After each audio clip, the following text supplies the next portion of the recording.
Hey you, do you like? Do you like?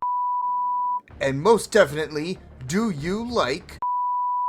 Then let me introduce you to the newest entry in the Call of Duty franchise, Black Ops 6.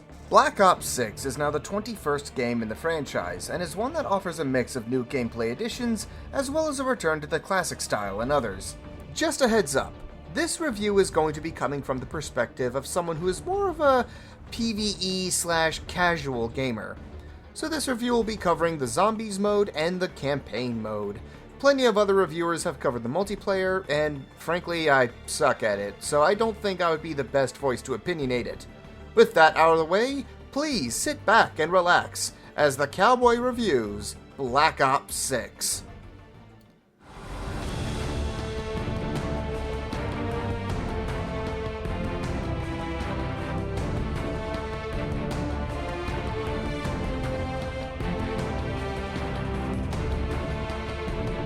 There is one thing about the new Call of Duty games that cannot be denied. They look beautiful, and Black Ops 6 is no different.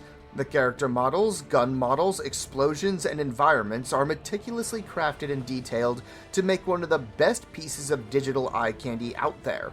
This is especially true with the indoor and urban areas, with so many little things added to them to make these areas feel alive. But personally, I find that the standout detail here is the audio. This game sounds amazing. From gunfire to voices, it is just a symphony to listen to, especially in the high action sections. Depending on the environment you are in, it can change the pitch and level of the volume, such as gunfire echoing through hallways and explosion shockwaves flowing over the landscape. Alpha Mike Foxtrot.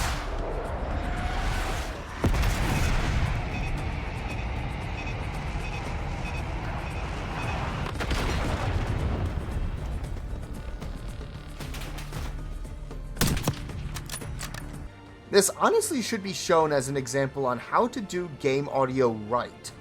The pre-rendered cutscenes look amazing as well, with some of the shots looking almost live action.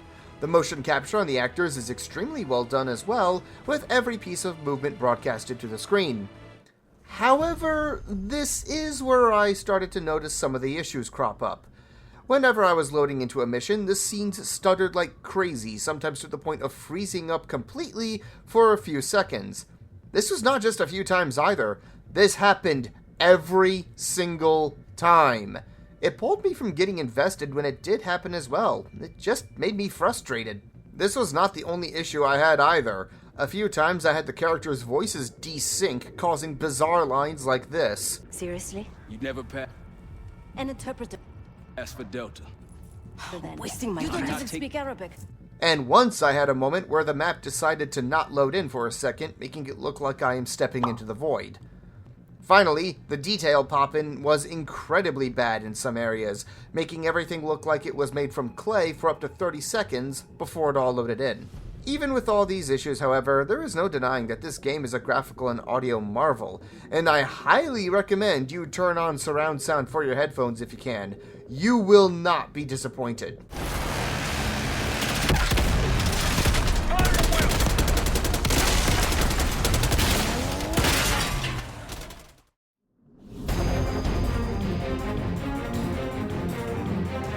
On the surface, it may seem that the gameplay can be summed up as this: you has gun, do a shoot, section complete. But in actuality, there are a lot of complex layers to it.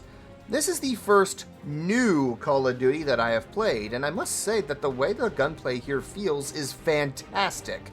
Little things like being able to reload while aiming down sights, recoil feeling like a perfect balance of accuracy and power, and gun variety alongside attachment variety just feels like a nice high-velocity package when wrapped together. All guns also feel like they should. LMGs hit like a truck but sway harder side to side than me on a Saturday night. Shotguns punch like Mike Tyson, pistols are nice and light, yada yada yada. TLDL, the guns are good, and the sound that is made when you pop a guy's head like a watermelon is incredibly satisfying.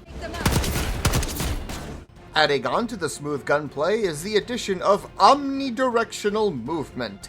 This is where you are now allowed to sprint, dive, and slide in any direction you wish, while also still being able to delete the fleshy problem currently trying to kill you. I would say that the best way for me to describe it is that it is a mechanic that is easy to learn, but can be quite hard to master. I will admit that I am still getting used to it, but here are some examples of people that can show how powerful this new advanced movement can be.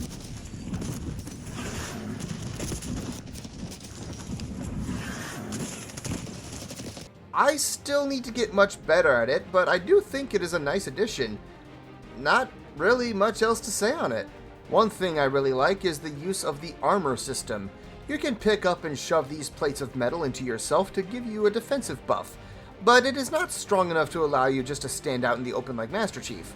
They exist to give you a small get-out-of-jail-free card, long enough to go from cover to cover. They are not applied automatically as well, you have to slide each one into you individually. And without proper perks, this makes you unable to shoot while doing this unless you're using a pistol. There are other gameplay additions, but they are unique to campaign and zombies. So, let's talk about them.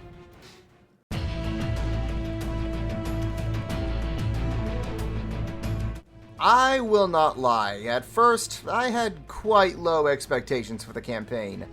After seeing the letdown that was the Modern Warfare 3 story, I was skeptical on how the quality would be for BO6.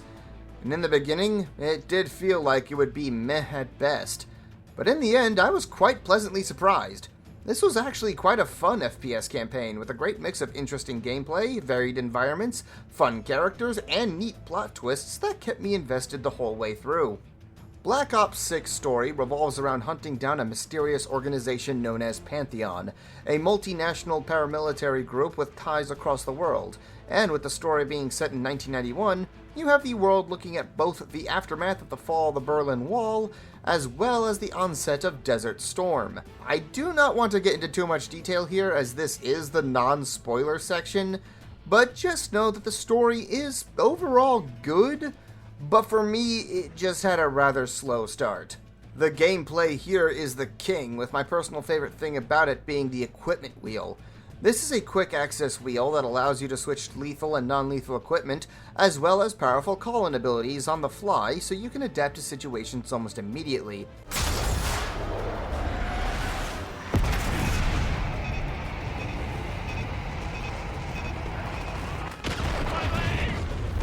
This is everything from frags and stun grenades, to angry Hot Wheels, and my personal favorite, the chopper gunner that blares heavy metal music as you turn enemy soldiers into obituaries. All of this, mixed with the already fun movement and gunplay, make this campaign a sheer blast to play. What also helps out the replay value are all the hidden collectibles, as well as the main ability to find cash.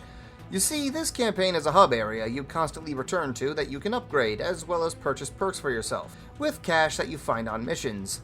This can be found from either random drops in the map, gathered off of the elite mini-boss enemies that show up in the campaign, and finally from cash safes hidden in the missions. And you really want to find these safes because they give tons of cash to really boost your character's perks and combat prowess. I honestly love this a lot, because I am already the type of person that explores every nook and cranny of an area so I can find stuff, and now it literally pays me to be the loot goblin I know I am. That being said, I really only have 3 main criticisms. The first I have to save for the spoiler section, but the second is the fact that this game has way too many stealth sections, with a few having forced fail states.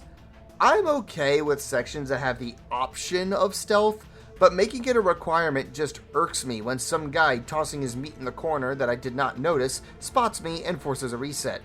I will also admit that I am a trigger-happy psychopath in shooter titles, so I will always prefer the guns blazing options.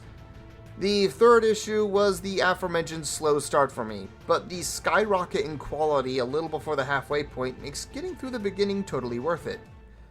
Now with that out of the way,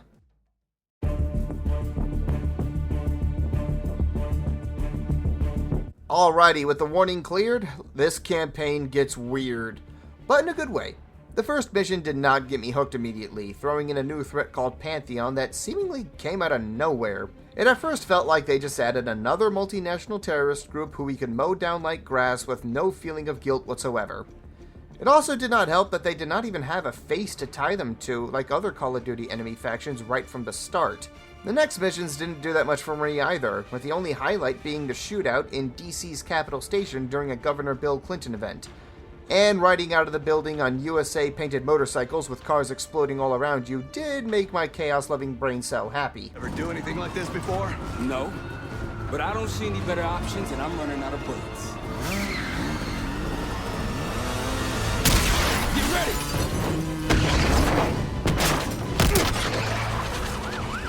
Pantheon, 10 o'clock. Keep them off me!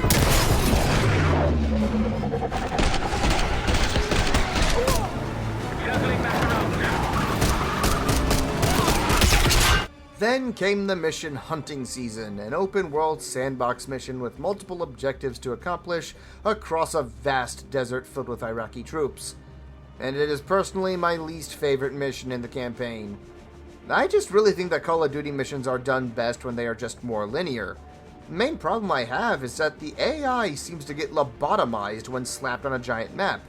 On the normal missions, it's pretty effective, taking cover, flanking, and really trying everything it can to make your life hard.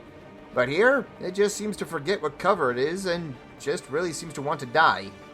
Mission 5, The Cradle, is where things start to pick up again with an explosive-filled charge on one of Saddam Hussein's palaces looking for a Pantheon weapon called The Cradle, ending with a rooftop holdout for extract that gave me flashbacks to the original Modern Warfare 2. And then we have Mission 6, Emergence. And the best way to describe this mission is...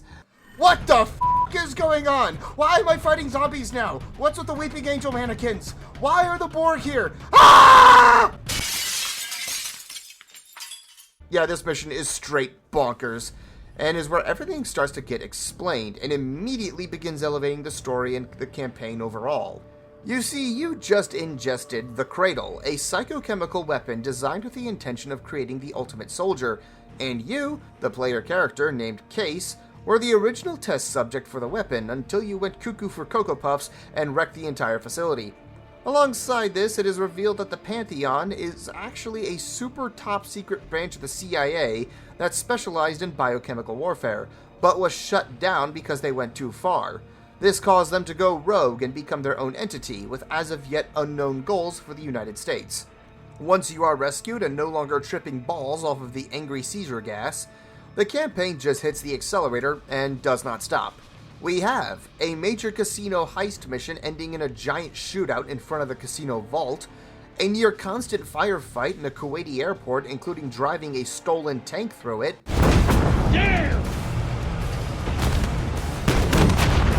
Goose's plane is tacked into the runway.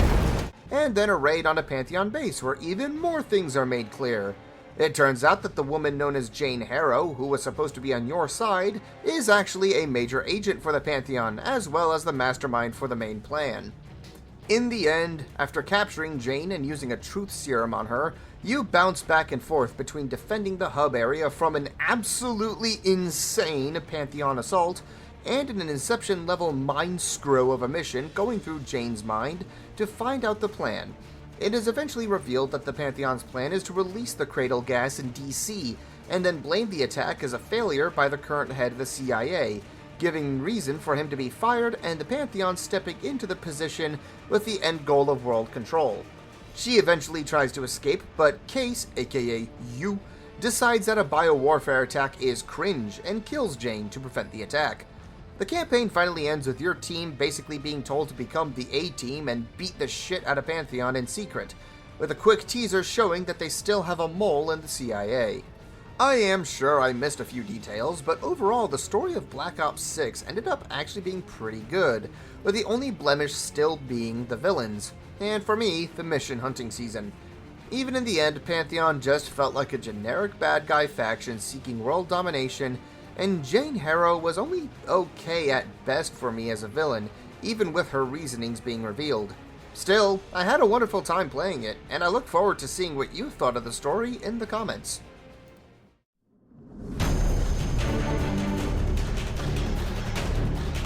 Alright, now this is where Call of Duty gets my attention. I love zombies, and Black Ops 6 decided to go back to the classic. No more weird hub world objective crap or open world warzone thing. Just you, your loadout, and a horde of undead trying to chew on you for how many rounds you can survive.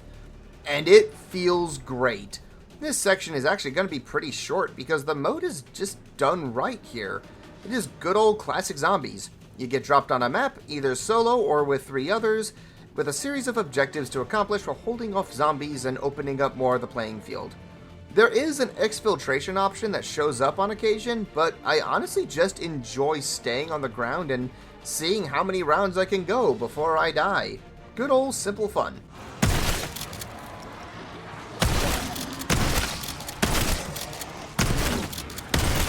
The loadout system is also nice and easy, so you don't have to wait super long in order to go blasting.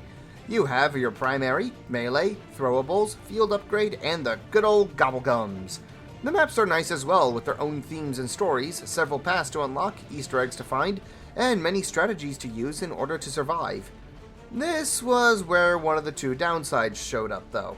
First, there are only 2 maps available at launch, which means that they might get old for you pretty quickly. The second and final issue is a big one though. Why is there no jingle for the mystery box? Come on, bring that back.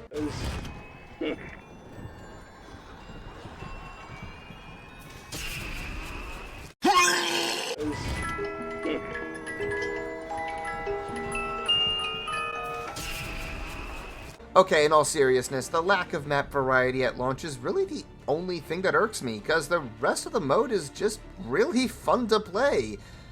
Nothing more for me to really add.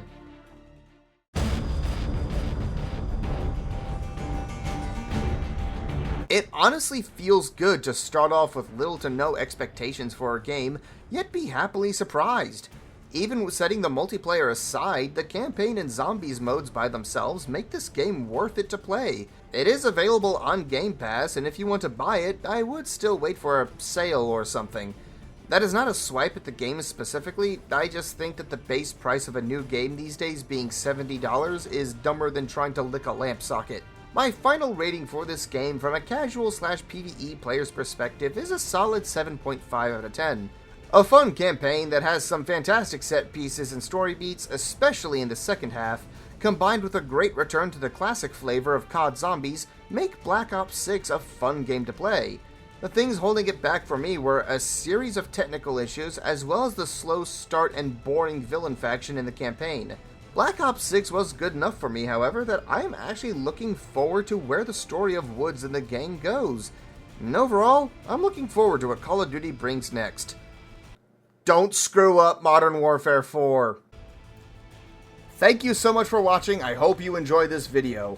This felt good getting back into a fun Call of Duty game. While it may not be my favorite franchise first-person shooter-wise, I still do enjoy it, and I do plan on making some other Call of Duty videos later down the line.